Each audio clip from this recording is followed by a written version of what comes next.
প্রতীক্ষা অবসান ঘটিয়ে আমরা আমাদের নেতা তারেক রহমানকে ধানের শীষে ভোট দেব। আমাদের 5 লক্ষ ভোটার অর্ধেক হচ্ছে আমাদের মা বোনেরা, মহিলা ভোটার। এই মহিলা ভোটার অবশ্যই ভোট কেন্দ্রে নিতে হবে। আলহামদুলিল্লাহ এই ব্যবস্থা করা হয়েছে, নিরাপদে আপনারা ভোট কেন্দ্রে যেতে পারবেন। যাতায়াতের ব্যবস্থা করা হয়েছে, নিরাপত্তার ব্যবস্থাও করা হয়েছে। এখন যার যার দায়িত্বশীল যারা আছি আমরা, বিশেষ করে 1 নং দক্ষিণ পার্কতলী এবং চিকনদন্ডি ইউনিয়নের যারা দায়িত্বশীল আছি বিভিন্ন সেন্টারের বা বিভিন্ন ইউনিটের, তাহলে আমরা যদি আমাদের দায়িত্বটা সঠিকভাবে পালন করি, আমাদের মা বোনেরা কিন্তু ভোট কেন্দ্রে যাওয়ার জন্য উদ্গ্রীব।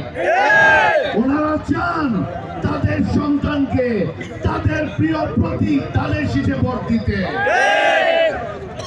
ইনশাআল্লাহ আমি আশা রাখি, যদি আমরা সকল ভোটারদেরকে কেন্দ্রে নিতে পারি, ধানের শীষের এখানে ভূমিদস্য বিজয় হবে ইনশাআল্লাহ। একটি শুধু আছে হাটাজারির ইতিহাস করা।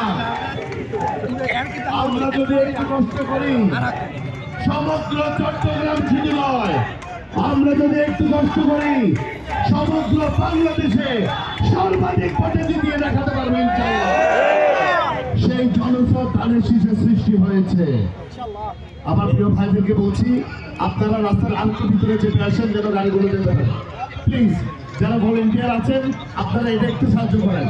ভলেন্টিয়াররা গিয়ে রাস্তা ব্লক করছেন। কিন্তু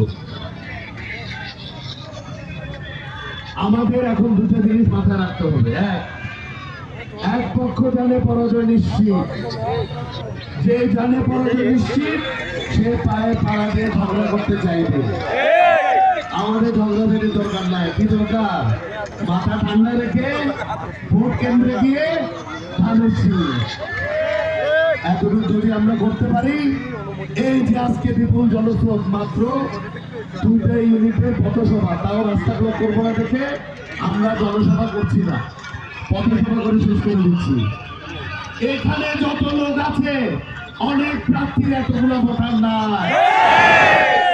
তাই আমাদের নেতা কর্মীদের সংযম ধরতে হবে।